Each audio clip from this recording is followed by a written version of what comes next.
Sir नमस्कार। सत Sahib sir. Sir क्या नाम है आपका? हरचंद दास। कहाँ से आए हैं आप? ग्राम टोड़ी, तहसील पृथ्वीपुर, जिला टीकमगढ़, मध्य प्रदेश से। सर संत रामपाल जी महाराज से नाम दीक्षा लेने से पहले आप क्या भक्ति साधनाएं करते थे? संत रामपाल जी महाराज जी से नामदान लेने से पहले ये दास पूर्वानुसार जो हमारे पूर्वज जैसे साधनाएं किया करते थे, जैसे कि देवी देवताओं की पूजा करना, श्राद्ध निकालना, इन्हीं चीज़ों पर मैं ज़्यादा आरूढ़ था। तो फिर सर आप संत रामपाल जी महाराज की शरण में कैसे आए? तत्वदर्शी संत रामपाल जी महाराज की शरण में ये अजीब घटना है कि मेरे ग्राम में सालिग्राम दास भगत जी थे, जो उन्होंने 2012 में उनको नाम प्राप्त हुआ। तो ये दास पहले उनके पास कोचिंग भी किया करता था, उन अक्षर ज्ञान प्राप्त करता था और उनका शिष्य था। तो उनको सभी ग्रामवासियों ने उनको पागल घोषित कर रखा था कि ये कहाँ से ज्ञान लाया है, ना देवी देवताओं को मानता है, क्या करता है। सभी ने उनको पागल कर रखा था। लेकिन जब एक इतना होशियार व्यक्ति होते हुए भी, एजुकेटेड व्यक्ति को सब लोग पागल कह रहे थे, लेकिन मेरे दिमाग में ये बात प्रथम बार झूली कि जो मैथ गणित में सबसे टॉपर था और जो 100 में से 100 अंक प्राप्त करता था, तो सबसे पहले इस दास ऐसे गांव वाले ही थे और उनको ऐसा ज्ञान चर्चा चल रही थी। तो ये दास स्कूल से आया और वहाँ पर मैंने उनके पास से सचखंड नाम की पुस्तक थी, उसको मैंने लिया। तो जैसे ही मैंने उस पुस्तक को लिया और जैसे मैं घर पे ले गया और मैंने उस पुस्तक को जैसे भी पढ़ा, तो मैं तो ऐसे अनुभव हुआ जैसे कि मैं क्या करूं, मेरा बिल्कुल माइंड पूरा घूम गया और मुझे बिल्कुल पसीना सा आ गया। मैंने दोबारा पुस्तक को ली और मुझे रात और दिन नींद नहीं आई। जैसे जैसे मैंने उसमें सचखंड में प्रमाण देखा और वेदों में प्रमाण मैच किया, तो ज्यों का त्यों हुई उसमें प्रूफ मिला मुझे। तो इस प्रकार से मुझे संत रामपाल जी महाराज के प्रति पूरी श्रद्धा और आस्था बन गई और मैंने उसी दिन से संकल्प कर लिया कि मैं जिस दिन मैं जल्दी से जल्दी जैसे भी यहाँ से निकलूँ और मैं संत रामपाल जी महाराज की संत आश्रम में सतलोक आश्रम में जाऊँगा और अपना नामदान लेकर कल्याण कराऊँगा। तो मैंने पहले नामदान नहीं ले रखा था और जैसे मुझे सचखंड के माध्यम से ज्ञान हो चुका था, तो मेरी पत्नी विरोध किया करती थी और एक दिन बच्चों को वो मार रही थी, तो मैंने उसको भी 2 लाठी गलती से मार दी। तो उन्होंने 2-3 दिन खाना नहीं खाया और इसके बाद उन्होंने रेड कलर यानी कि चूहे वाली दवा उन्होंने ले ली। तो इसके बाद 2 दिन खाना नहीं खाया। फिर मैं उनसे पूछा कि आपको क्या हो गया। वो चक्कर उनको आने लगा और उल्टियाँ होने लगीं।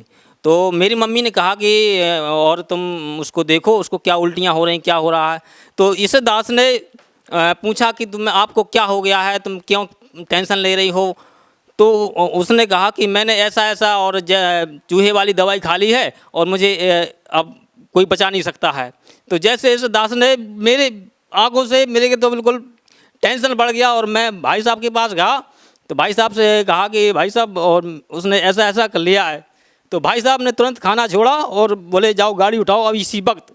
और उन्होंने मेरे जो भतीजा था उसने गाड़ी ली और हम दोनों उसको मैंने उठाया और सीधे हॉस्पिटल पृथ्वी पर जो स्वास्थ्य केंद्र है उसमें हॉस्पिटल ले गए। तो वहाँ पर मैं जैसे पहुँचा तो उसे 11 बज गए रात के। मैं वहाँ पर डॉक्टर भी एक ही डॉक्टर था और सारी मेडिकलें आसपास की बंद हो गई। डॉक्टर ने समझ के बता दिया कि इसके शरीर में रग में जहर बच गया है और ये बचेगी नहीं। डॉक्टर ने तुरंत पुलिस को फ़ोन कर दिया। पुलिस आई और उसने पूछ जाँच की। इसके बाद मुझे याद आया कि हे परमात्मा, यदि मैं संत रामपाल जी महाराज, यदि मैं आपको हृदय से मानता हूँ और आप पूर्ण तत्वदर्शी संत इस पृथ्वी पर आए हैं, तो इस दास के ऊपर आपका ये कलंक नहीं होना चाहिए। और मैंने इस बात को दृढ़ता से संकल्प लिया कि मेरी पत्नी जो है वो ठीक हो जाए और मैं ठीक होने के बाद आपकी शरण में आऊँगा और नामदान लूँगा।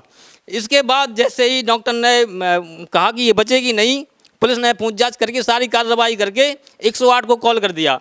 तो जैसे 108 एम्बुलेंस आई और मैंने उसको लिया और उसके मुँह से खून और सारे मैंने कहीं पर भी नसें भी सारी बंद हो चुकी थी, कहीं पर भी इंजेक्शन भी काम नहीं कर रहा था। इस प्रकार से हमारे जो बड़ी मेडिकल हॉस्पिटल है वो झांसी पड़ती है, तो वहाँ पर उसने डॉक्टर ने रेफ़र कर दिया सर। तो जैसे ही मैं यहाँ से मैं टू व्हीलर से निकला और एम्बुलेंस यहाँ से निवाड़ी होकर के जानी थी, तो मैं कम से कम 10 मिनट पहले मेडिकल पहुँच गया। मैंने जैसे भी संकल्प लेकर के, वो बात तो मेरे दिमाग से चली गई, लेकिन वो मुझे टेंशन उसके बारे में कैसे बचेगी, इस प्रकार से मैं ज़्यादा टेंशन में था। तो जैसे ही मैं वहाँ पर मैंने कॉल लगाया एम्बुलेंस वाले को, तो उसने कहा कि भाई साहब और आपकी पत्नी बिल्कुल ठीक है, कोई दिक्कत नहीं है, वो तो उठकर बैठ गई है। मैंने कि फिर भी लेते आओ। जैसे भी मेडिकल में आया वो बिल्कुल हूबहू बिल्कुल जैसे बिल्कुल स्वस्थ हो चुकी हो, ऐसे बात करने लगी। तो मैंने कहा हे बंदी छोड़ परमात्मा, सदगुरु रामपाल जी महाराज आपकी आज बहुत मेहर हुई है। फिर भी उन्होंने कहा कि चलो गांव वाले साथ में थे कि इसको मेडिकल में भर्ती करा दो, क्या पता नहीं इसमें 2-3 दिन से भूखी हो, ये भी कुछ भी हो सकता है। जैसे ही मैं वहाँ पर मैं उसको भर्ती कराया, तो वहाँ पर डॉक्टर ने तुरंत कहा कि ये बचेगी नहीं, किसी भी कीमत में नहीं बचेगी, क्योंकि वहाँ डॉक्टर ने सारी नसें देखी, कहीं पर ना तो इंजेक्शन काम कर रहा था, ना कोई काम ही नहीं कर रहा था। सारे बोले ये तो बचेगी नहीं। मुझे और टेंशन हुआ, वो बात बिल्कुल बराबर करती रही। डॉक्टरों ने हैरान होकर के मुझे 2-3 दिन बाद छुट्टी की, और इस प्रकार से इस दास पर संत रामपाल जी महाराज की दया हुई और उसका जीवन दान मिला। हाँ, और इसके बाद सर मेरा घर जो उजड़ने से बच गया, और मुझे इस बात से बहुत संतुष्टि हुई और दृढ़ता से मुझे इस प्रकार तत्वदर्शी संत रामपाल जी महाराज पर पूर्ण विश्वास हुआ, और मैं वहाँ से उनको उनके पिताजी के यहाँ छोड़ा और नामदान लेने के लिए सतलुज बरवाला आश्रम पर पहुँच गया। सर जैसा कि कहा जाता है कि संत रामपाल जी महाराज से नाम दीक्षा लेने के लिए कुछ नियमों का पालन करना पड़ता है, सर वो नियम कौन से हैं? सतलुज बरवाला आश्रम पर नामदान लेने से पहले उसमें परमात्मा संत रामपाल जी महाराज ने एक पोस्टर पर सारे नियमों को एक लिख दिया है, और उसमें केवल शराब का सेवन, तम्बाकू, मांस, मदिरा खाना, ये सारे नियमों को उसमें लिखा है। और इसमें इन नियमों पर चलने के बाद जो भी शास्त्र अनुकूल साधना बताते हैं उस पर चलोगे तो आपको शारीरिक और आध्यात्मिक सारे सभी प्राप्त सुख होंगे। सर संत रामपाल जी महाराज ने जो भक्ति आपको दी है उसको करने से आपको क्या लाभ मिले? संत रामपाल जी महाराज ने जो हमें भक्ति दान प्रदान की है, उस भक्ति से प्रथम लाभ तो आध्यात्मिक लाभ मुझे ये हुआ कि मैं एजुकेशन डबल MA के और BEd भी कर चुका हूँ। जो दिमाग में कि मुझे नौकरी नहीं लगती थी, ऐसा कई प्रकार के पारिवारिक टेंशन होते रहते थे, तो इस टेंशन से मुझे पहली बात तो बिल्कुल सारी संतुष्टि मिल चुकी है। जो मानसिक टेंशन रहता था वो बिल्कुल मुझे संतुष्टि प्राप्त हुई है। दूसरी लाभ यह हुआ कि मुझे दोनों किडनियों में, लेफ्ट और राइट किडनियों में दोनों में पथरी थी, जो 2003 से ट्रीटमेंट कराता आ रहा था, और मैं बिल्कुल बहुत ज़्यादा मतलब शरीर बिल्कुल कमज़ोर हो चुका था। और इससे फिर उसके बाद जब से संत रामपाल जी महाराज से नामदान लेने के उपरांत आज तक मुझे 2 साल होने को जा रहे हैं, आज तक ना तो कोई मुझे दर्द का पता चला ना कुछ और पहले मैंने इसके पहले बहुत कुछ ट्रीटमेंट और बहुत कुछ साधना, मतलब जो भी पूजा, मतलब जो भूत वितंजन की पूजा भी कराया करते थे उनको सारे में कर चुका था, और सारे डॉक्टरों के पास दिखाया करता था, लेकिन मुझे कोई आराम नहीं मिलता था। इस प्रकार से नामदान लेने के बाद मुझे जो शारीरिक सुख हैं वो सारे तरीके से, और आध्यात्मिक सुख भी मुझे संतुष्टि से प्राप्त हुई है, और मानसिक टेंशन मेरी सारी खत्म हो चुकी है। सर बहुत से संतों महात्माओं द्वारा ऐसा कहा जाता है कि पाप कर्म तो भोगने से ही समाप्त होंगे, तो फिर सर भक्ति करने से क्या लाभ है? क्योंकि जो संत ऐसा कहते हैं कि पाप कर्म तो भोगना ही पड़ता है, उसके लिए संत रामपाल जी महाराज ने हमें शास्त्रों में प्रमाणित कर दिया, प्रूव करा दिया है कि इन शास्त्रों में लिखा है कि पूर्ण परमात्मा की शरण में पहुँचने के माध्यम, तत्वदर्शी संत के माध्यम से जब पूर्ण परमात्मा की शरण में पहुँच जाता है, तो वो चाहे असाध्य रोग भी हो में, कोई भी रोग हो में, वो पूर्ण का रोगों का नाश भी कर देगा, और 100 वर्ष की आयु भी बढ़ा सकता है। परंतु तत्वदर्शी संत के माध्यम से पूर्ण परमात्मा के नियमों के पालन करते हुए जो आध्यात्मिक जो नियम होते उसमें रहेगा, तो कोई दुख और आध्यात्मिक लाभ और शारीरिक लाभ भी प्राप्त हो सकते हैं। तत्वदर्शी संत के माध्यम से जो भी उसकी शरण में पहुंच जाता है, तो जिसको धन या किसी को कोई बड़ी से बड़ी बीमारी भी होवे या पारिवारिक धन की प्राप्ति जो नहीं होती है, तो उस प्रकार से जब भक्ति शास्त्र अनुकूल भक्ति करने से ये सब सारे लाभ हमको प्राप्त होने लग जाते हैं। सर आप भगत समाज को क्या संदेश देना चाहते हैं? भक्त समाज के लिए दास की कोई औकात नहीं है, लेकिन संत रामपाल जी महाराज सभी को यह संदेश देते हैं हम सभी भक्तों के माध्यम से कि आओ, और कम से कम मैं तो उन शिक्षित व्यक्तियों को इस बात के लिए कहना चाहता हूँ कि जो आज BA MA AA जो भी एजुकेटेड व्यक्ति हैं, चाहे इंजीनियर लाइन में हो, चाहे शिक्षा विभाग में हो, चाहे पुलिस विभाग में हो, कम से कम उनको यह तो देखना चाहिए कि ये ज्ञान है क्या, आखिर ये क्या बता रहे हैं। ज्ञान में सुनने में कोई दिक्कत नहीं है, इसमें केवल उसको समझना चाहिए और ज्ञान को समझ करके प्रमाण देखना चाहिए कि वास्तव में जो संत रामपाल जी महाराज सर जो बता रहे हैं वो गलत है या सही है। इसको प्रूव करने के लिए जो हमारे वेदों में प्रमाण बता रहे हैं उसको देखें और खंगालें, उसको समझें और इसके माध्यम से संत रामपाल जी महाराज की शरण में आएँ। सर जैसा कि अभी संत रामपाल जी महाराज जेल में हैं, तो सर जो लोग उनसे जुड़ना चाहते हैं वो उनसे कैसे नाम दीक्षा ले सकते हैं?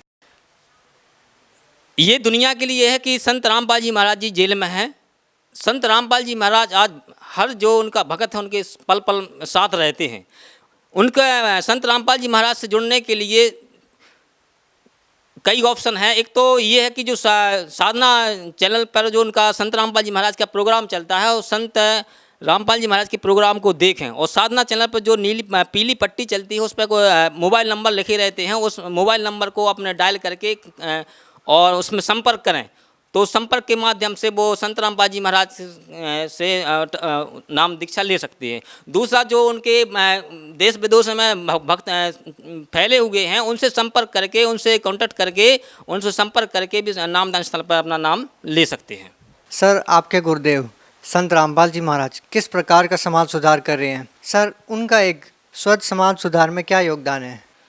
संत रामपाल जी महाराज आज ये कहने के लिए तो उनके लिए कोई शब्द नहीं है कि समाज सुधार जो आज संत रामपाल जी महाराज ने जो मुहिम छेड़ी है, सरकार भी इसके लिए नशा मुक्ति के कई प्रकार के ऐसे आयोजन कार्यक्रम कर रही है कि जो किसी भी समाज में नशाओं की जो कुरीतियाँ ये सारी समाप्त हो जाएं। तो आज जो संत रामपाल जी महाराज ने लाखों व्यक्तियों के लिए ऐसा समाज बना दिया है जो कि ना तो वो शराब पीता, शराब, मांस, मदरा, चोरी, व्यभिचारी, रिश्वतखोरी, इन चीज़ों से संत रामपाल जी महाराज के जितने भी भगत हैं इनसे कोसों दूर रहते हैं और एक विशेष समाज सुधार का विशेष कार्य कर रहे हैं संत रामपाल जी महाराज। सर बहुत बहुत धन्यवाद आपका। सत साहिब।